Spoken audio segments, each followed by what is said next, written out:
Shannon Wilburn, welcome to the WorkPlay Podcast. Thank you. I'm excited to talk to you, Lyric.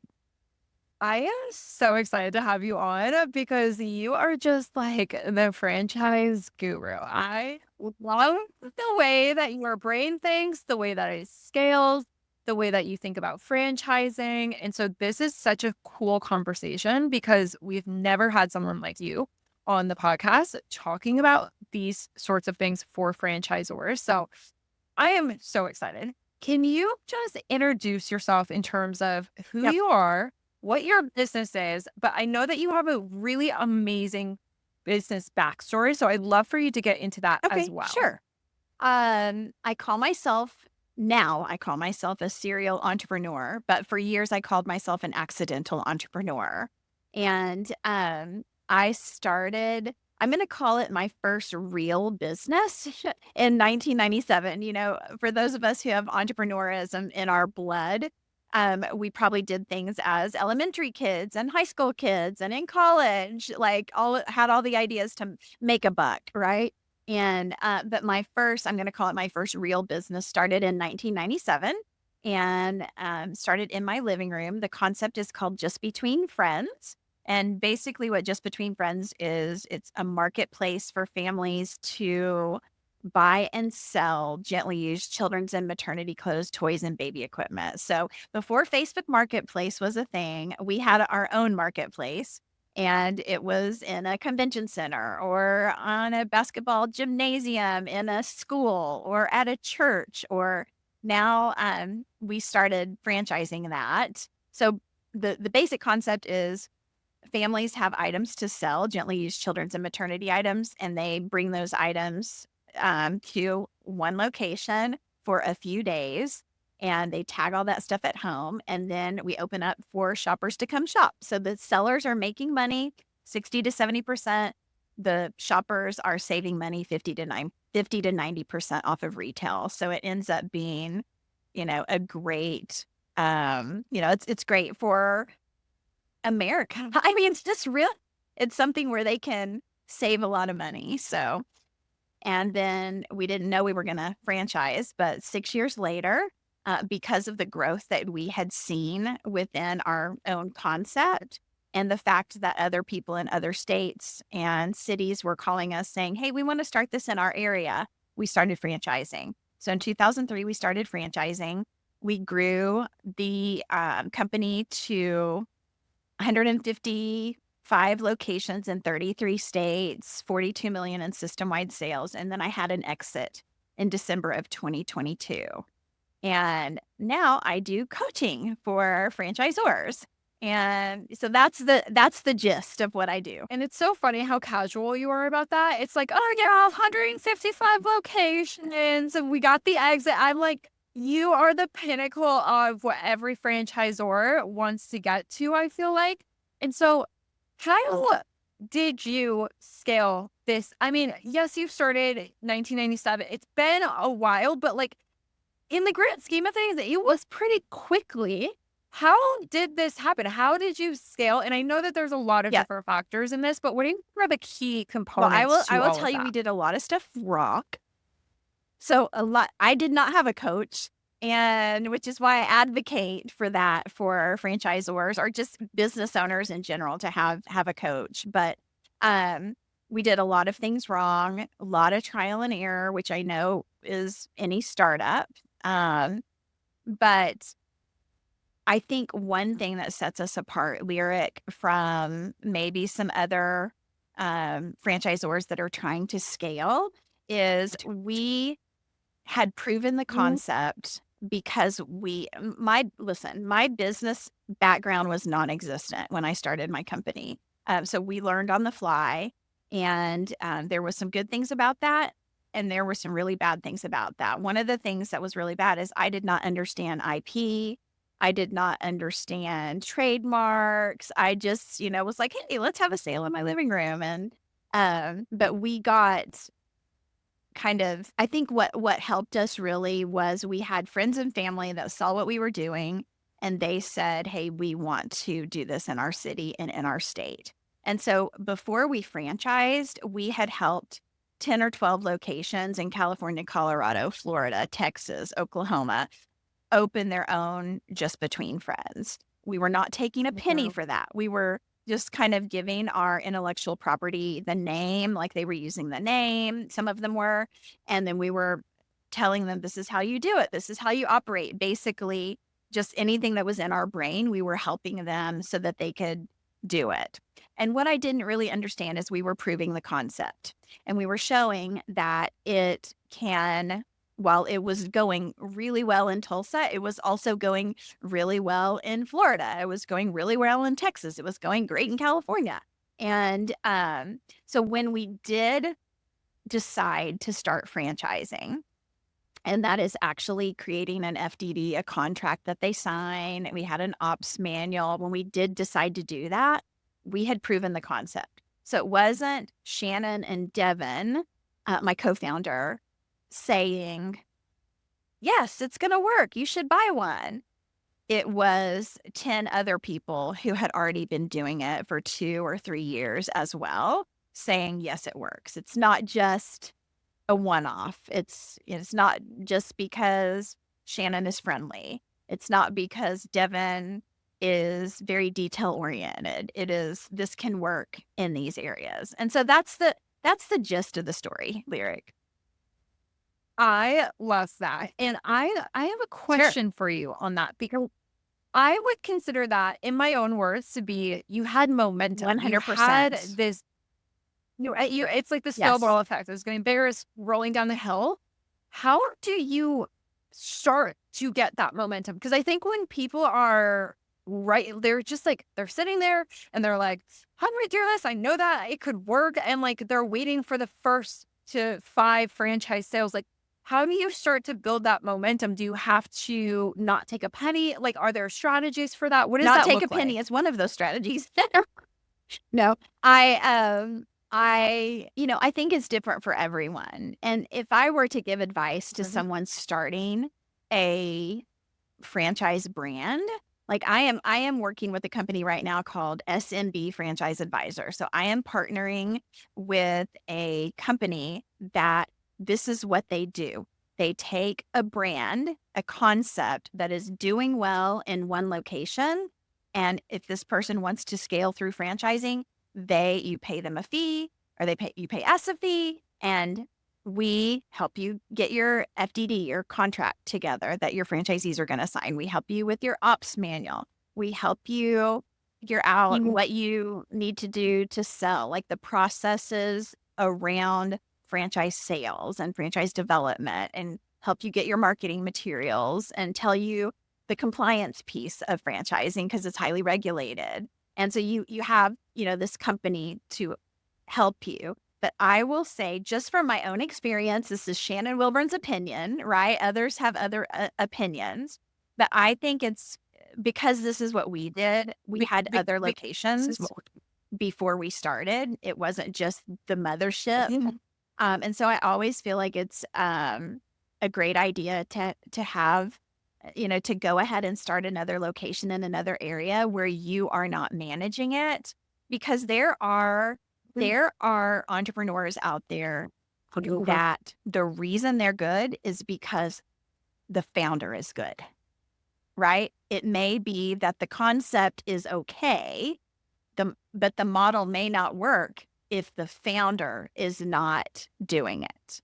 And franchising really, Lyric, is the licensing of a business model that produces predictable cash flows to an average franchisee with average intelligence, with average work ethic on an average day. And so that's who you're going to be selling to. Now, when you sell a franchise, you're not going to think that person's average, but you'll get some that are like rock stars, and then you will get some that interviewed well. And probably, and so you have to make sure that your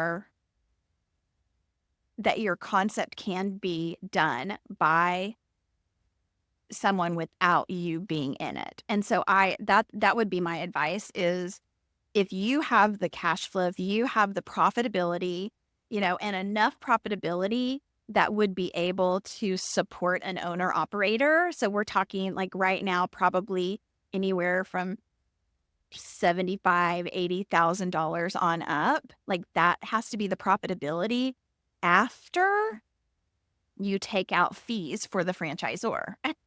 And so it depends. Like if it's $1 million average unit volume, then you're not gonna, 10% profitability would cover that. But in brands like mine, where our AUVs are less than $500,000, our average unit volume, I don't want to use acronyms without saying what it means. Sorry. Catch me if I do that again, Larry. Catch me. Okay.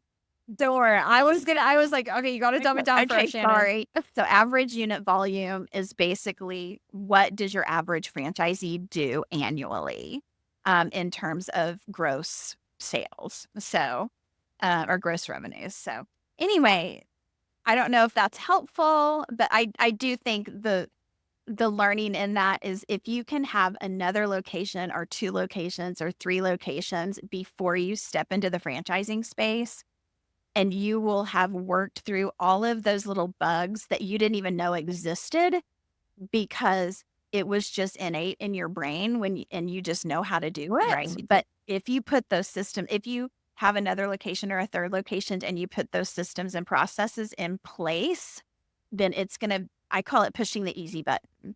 And I think that's where WorkPlay comes in, is you guys are absolutely the easy button for franchisors, for franchisees. So I'm excited to talk to you about that.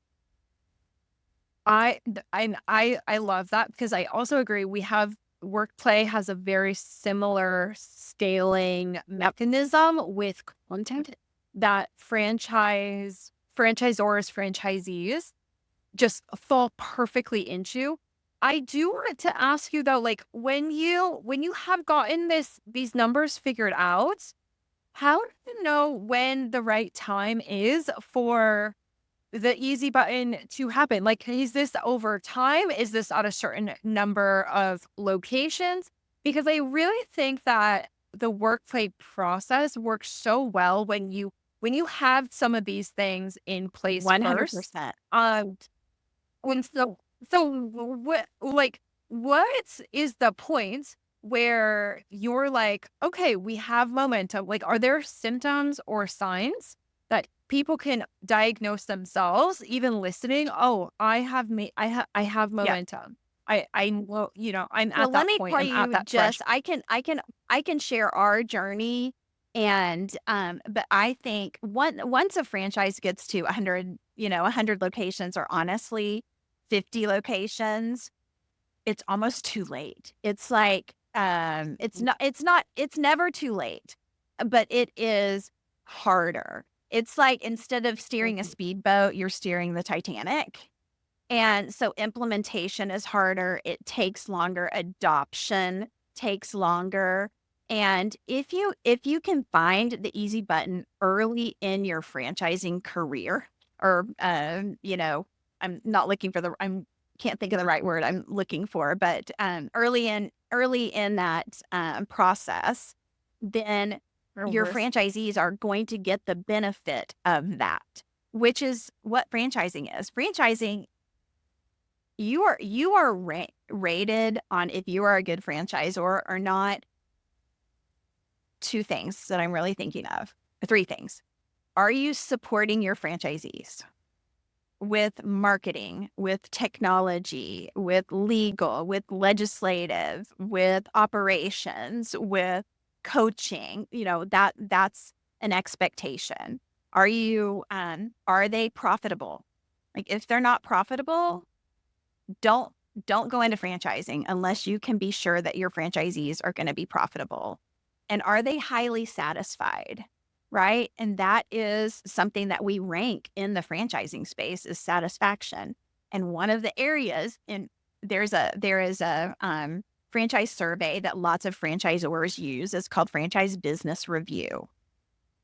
And they rank on like 9 or 10 different areas. They rank on leadership. They rank on core values. They rank on profitability.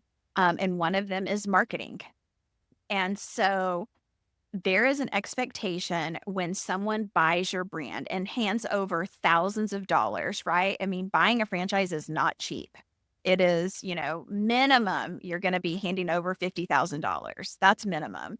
Upwards of, I think average well, I'm not even going to say what average is, but, $500,000 sometimes. If you're in the restaurant space, $1 million or more sometimes. Just depends on what is being franchised. But there is going to be an expectation that you have figured out the marketing and branding. And we had Yes. not. I will tell you, we absolutely 100% thought we knew what we were doing, and we did not know what we were doing. And granted, this was before digital marketing. This was before, honestly, I'm going to date myself, but we are mailing people CDs. If you don't know what a CD is, Google it. I do know what a CD is. I was just on the last generation that had the CD players with the Yep. headphones. And you would put them in a DVD player. I was there. Yes. I was there for that. So I do know what you're talking Yeah, about. that's so funny. That's what we would send out. We would, put a few images and some ideas for magazines. And again, before digital marketing was out there. So now it's, of course, the landscape has hugely changed. And now we have ways to systematize all of this. And so I don't know if that answered your question. Yes, 100%. And I want to dive into the marketing piece because I think this is where WorkPlay's world and your world really intersects here. Because when it comes to marketing is a very big umbrella. I think everyone has different definitions of marketing. I think franchisees coming to franchisors have a completely different idea of what marketing the franchise should be or what they should be given than what the franchisor has. Like there's a mismatch of definition or even expectation. And I want to make something really clear. And I'm sure you can expand on this, Shannon, but marketing, there are so many different channels at which Correct. you can market. What goes on those channels are the visual assets, which we will get to later on in the episode. But I want to really clearly define what marketing looks like for a franchise from a channel perspective. Like, what are you seeing people use for marketing that is working in the franchise space? And I know that it can be, it's going to be different. It is, when we're talking about the franchise space all across the board, it's just like saying, what are we using in any industry? It can be all across the board. I can tell you that for our brand specifically, social media is a huge avenue for us. It is where we connect with our mompreneurs, the moms that are out there wanting to participate in our sales. That is, social media is, and I hate to even give it a percentage, but it's a huge percentage of how we market. And, but we still have some who do direct mail very infrequently in our brand. We do, of course, videos, and we're communicating through, again, social media, like Facebook groups, where the sellers can get information, PR. We have great PR. But I will tell you, in franchising, so if you have a concept and you want to scale it and you're like, oh my gosh, what am I going to have to give my franchisees with when it comes to marketing? So we have all different kinds of technology that we use within our brand, like Canva. Of course, I know all of your people will know what Canva is, and any of those things that can help get the message out. We have a scheduling tool that we use called Rallyo. Some people, of course, use Meta to do their scheduling. But I think, again, if we're going back to the easy button, here's the thing. Marketing can be a second full-time job. And your franchisees who are buying your brand, they don't want a second full-time job. They want you to have figured it out and you to have put the systems and processes in place. And so I think that is happening more and more and more as digital marketing evolves, is there are more tools, more pieces of technology out there that can automate. Even in the, when you're talking about Google reviews and being responsive to all the AI that's out there right now. But that, you know, the reputation management piece is huge because as a franchisor, you are only as good as your lowest performing franchisee. And so you care about reputation management. You care that they're getting 5 stars on Google, because the local, especially in large cities where you may, like in the Dallas-Fort Worth area, I think we have 11 locations, and in Seattle, greater Seattle area, we have like 7 or 8, same in the Houston area, same in Minneapolis. I mean, it's like, and so you want your cohorts in the next suburb over to be doing a great job. So I don't know. There's so many different That ways that you can do it. I think that's so interesting, that reputation management. And what you're saying is like you're only as good as your lowest performing franchisee, because it causes you to look at like the bottom line of your roster Yeah. of franchisees. And it's interesting because when we kind of switch this conversation into visuals, and especially social media, which is a huge one for, like you said, just between friends, but also so many other franchises out there. It's so funny because I see we've Yeah. been talking. We're seeing all of the franchises and the social media. I would argue you're just as good as your worst franchisee at social media when it comes to the brand and Yeah. pushing it out there. And it's interesting Sometimes it's that, very embarrassing. Like you right. have a brand, you've created a brand, you've put time, energy, effort into getting great collateral, pieces, and then franchisees sometimes take their own pictures, or they put it out there, and you're like, "Ah, take it down. But like, even as a franchisor, managing all that, going into your franchise locations and making sure they're in compliance, that is something that takes time and effort. And so the more collateral you can give, the more content you can give that is created from the top down to your franchisees, and put it in some type of technology that pushes it out where they don't have to do anything, that is key, which is why I love you guys so much and wanted to introduce you to the franchising space. And I love that you did, because as soon as I saw what was happening, I was like, oh my God, we need to get in there. We need to like make over the Yeah. industry. Because it comes down to this idea that you're sitting on, as a franchisor, you're sitting on a brand Yes. machine. I mean, if you are looking at how many locations you have, let's just say you have Yeah. 20 locations. They each have different presences on these digital platforms, like social media. Let's just keep it easy. Social media. If they are putting out really like not great content, doesn't go We're being nice. inside of the brand. I I mean, like, if that was not at least happening, you're amplifying something that is so not what the brand is, or that you've worked Yeah. hard to do, or that you've spent money putting We call into. that And so, out of compliance with brand standards. what, Shannon, tell me, like, what, because do franchisors have these brand standards and they're not being Yes. look like, yes, they're not being Yes. enforced It's because franchises don't have the it's systems both. to It's do it? both. It is lots of times I think this is what happens, right? Oh, I'm creative.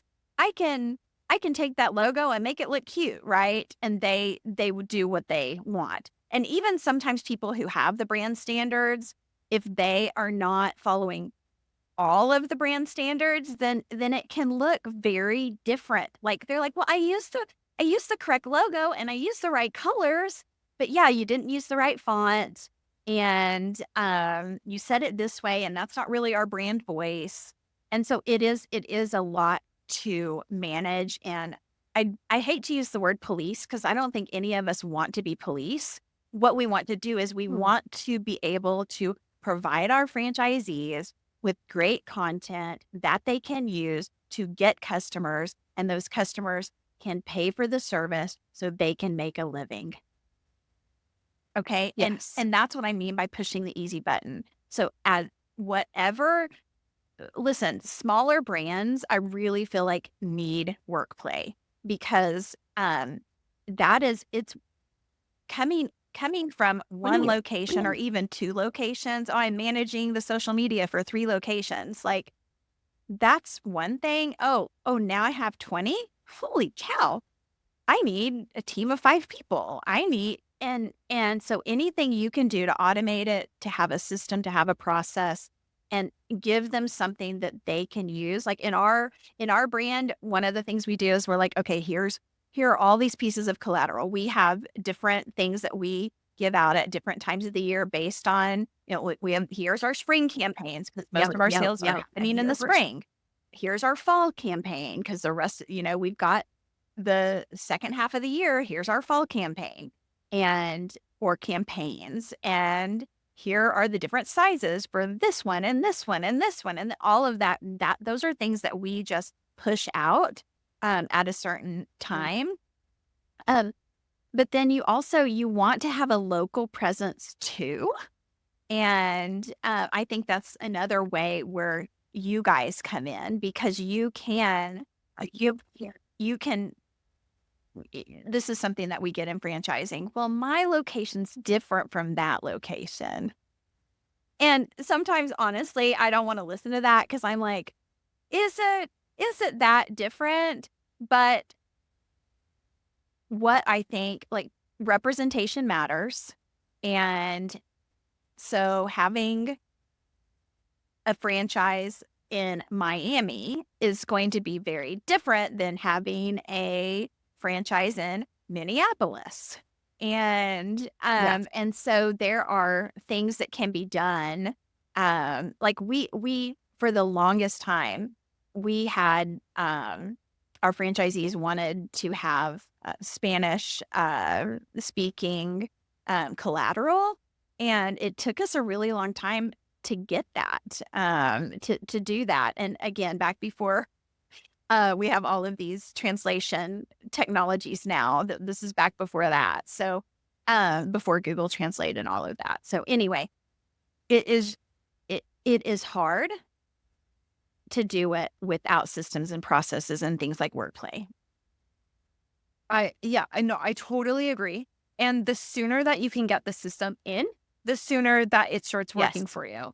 And Yeah. and it's interesting that when you were talking about representation and that mattering in terms of your different locations, I would say especially when you have locations in the same city as well, because how are they going to differentiate themselves while keeping the same brand standard that you have, but not looking Yep. the same? How are they going to, because you don't want them to compete with each other, but you want them to be all Yep. profitable. And so it's very interesting how there is such an opportunity to streamline all of that brand collateral, that content, all of the launching of that content through the workplay process.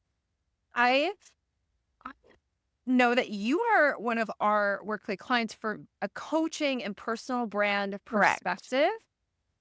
From a from someone who has built a franchise, who has scaled it enormously, has exited, how do you see franchises using workplay branding and the content system that we are Yeah, I think delivering? from a minimal perspective, the franchisor should absolutely be. I mean, the cost to do business with you guys is very affordable when you look at what you get for um what value you get out of that. And so at a minimum, I think signing on for an annual, the quarterly things where you guys can come in and do brand shoots.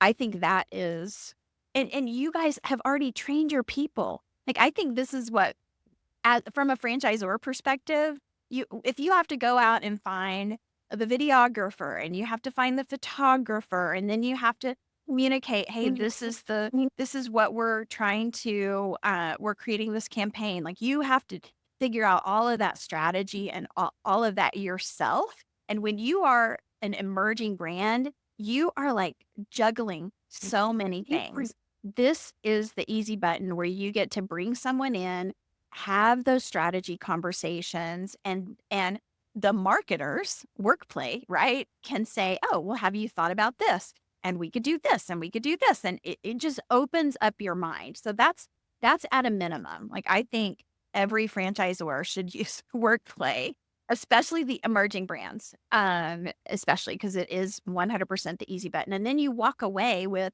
90 days worth of collateral that then you can push down.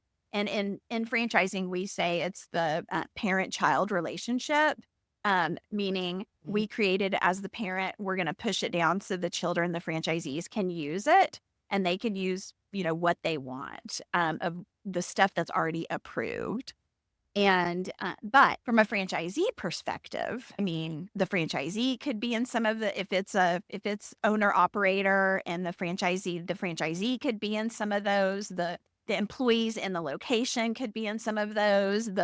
You guys could come in and get, if it's a retail location, like I have a retail client, right? I have 2 retail clients that I'm thinking of right now, like, oh my gosh, I need to introduce you guys to these people because they have brick and mortar locations where they are selling product. And this could be, they can get their collateral taken care of. And it's so easy. And then intersperse that with what the franchisor has. 100%. And what I love about the franchisee coming into this process is you don't have to worry about the franchisor getting mad at you. We have seen that before of like, we have to make sure it's within this guideline. WorkPlay already integrates with the franchisor to be able to make sure anything that we plan for the franchisee is already in compliance with approved brand standards. Yes. Compliance. It's already approved. There's no policing. It's already integrated.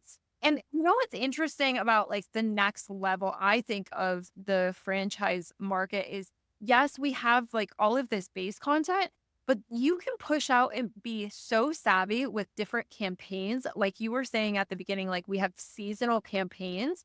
These campaigns can be made either from a franchisee level, but also from a franchisor level to just get pushed out to everyone. So everyone is utilizing this seasonal And it's campaign. hard. I will tell you, Lyric, it is, again, especially emerging brands, you may not have a CMO hired yet, a chief marketing officer. You may not have that person. You may not even have a director of marketing. It may be founder. This is what I can come up with, and thinking through the strategic piece of what you're going to offer and what campaigns you're going to do in 2025 when it's fourth quarter 2024. Like, should you be thinking about that? Absolutely 100%. Are you? Probably not.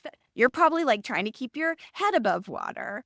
And but that's again why I love those strategic calls that you guys do, because we can share kind of, you ask the questions and we can ideate back and forth with you to come up with a strategic plan for the year. Like, this is what we're gonna really focus. I'm trying to think of like a brand that I could, maybe like a senior care services brand. Like, we're gonna work on, it's Alzheimer's month.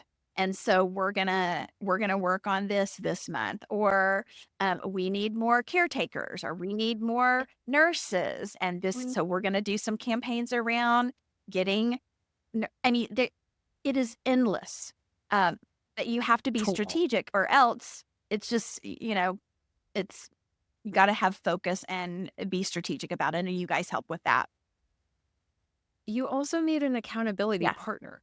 If it's just you, and you don't have a CMO, there is no one knocking at your door saying, where are the Q4 Right. campaigns? Are the Q1s done?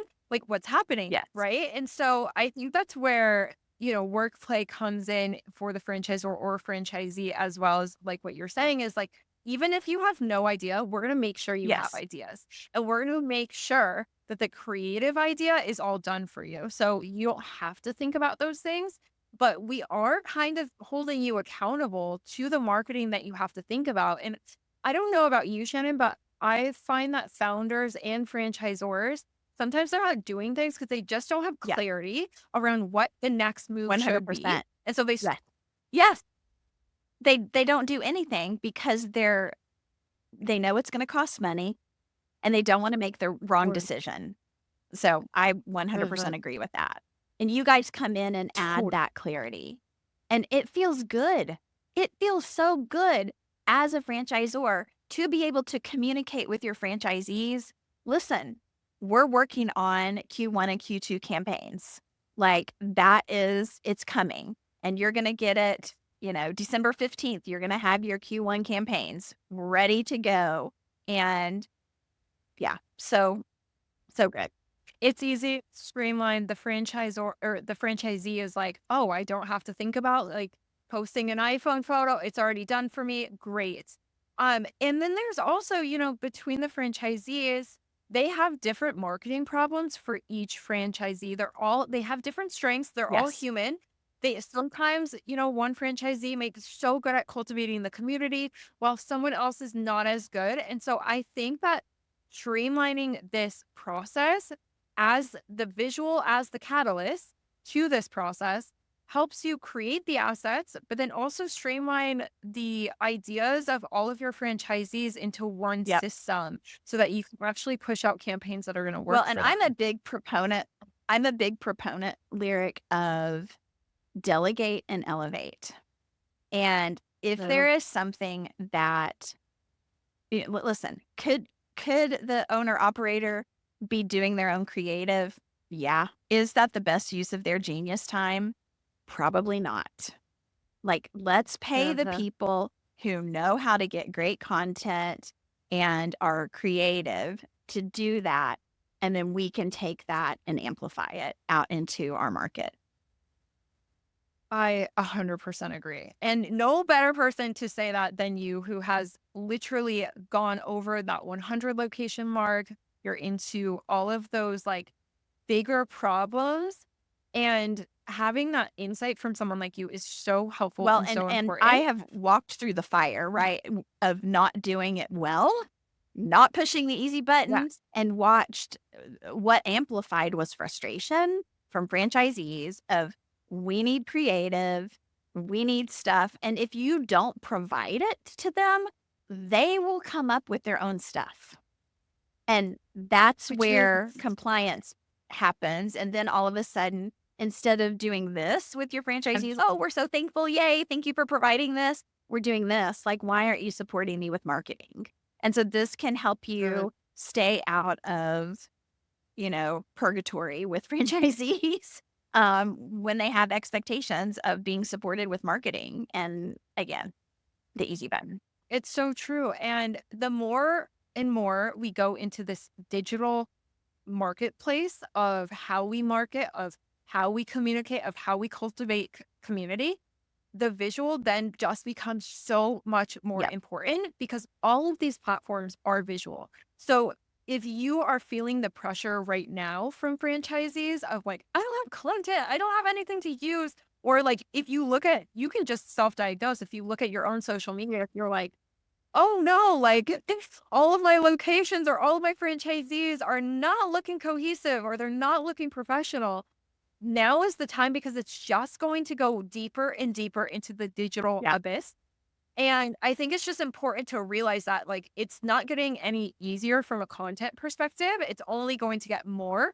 It's only going to get more demanding. And then it's going to And amplify do it if the you do it right from the start, then you don't have to backtrack. I'm thinking of, the opposite of this, Lyric. If people are not using WorkPlay or something like WorkPlay, then what they're likely dealing with, and this was us from time to time, you have people who are not in compliance, and then you have to have that hard conversation with them.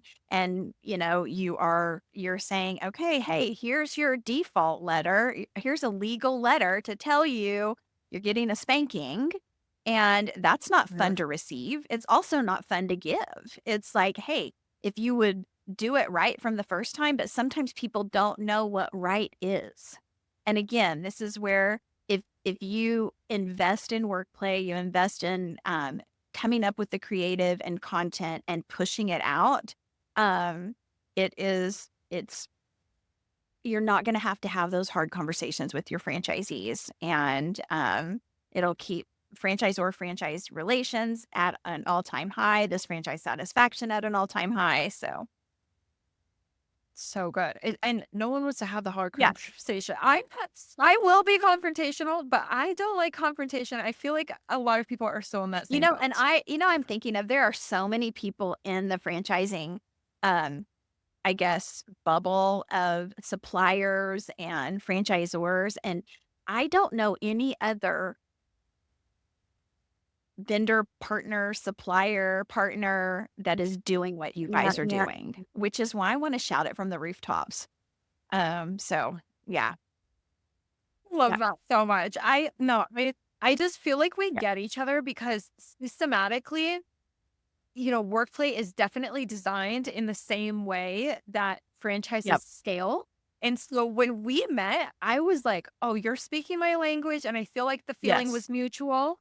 And I love that you are such a big proponent of raising franchisors up and why you do what you do in general. I have one sure. last question for you. Is why do you think it is important for franchisors and or franchisees to create quarterly campaigns a on a quarterly basis essentially throughout the year? Why is it important to keep up with that? And I know that you kind of answered that a little bit throughout, but hard fast answer, what's the Well, I think number what one, I think it's if your franchisees have those needs, and if you are putting content out there the same thing all the time, your franchisees are going to be complaining. They're going to be complaining because I've lived it. It's like, here's your, when we started, we had one image that we're like, you can use this. And they're like, this is it. We're like, oh, maybe they need another image. I mean, that's like old school, right? Again, before digital marketing. But now I think there is just an expectation that content will be available and that the franchisor is going to do the strategic thinking to come up with what needs to be shared and when. And yeah. if your franchisees are having to come up with that, now listen, do you want to have a marketing task force to come up with the different campaigns and be a part of the strategic conversation? I think that's an amazing idea of how to get your franchisees involved. But they are absolutely going to have an expectation that you're thinking about that for them, and that you are giving them the collateral and creative to execute the strategy in their location. Shannon, thank you so much for coming on the WorkPlay podcast. Where can everyone find you? Thank you so much for having me on the podcast, Lyric. I had a great time talking franchising and scaling and marketing. It has been just a great time. And if anyone wants to connect with me, the best way to connect with me is through LinkedIn. And it is Shannon Wilburn. And I'm in a pink suit, so you'll be able to find me. Thanks for having me.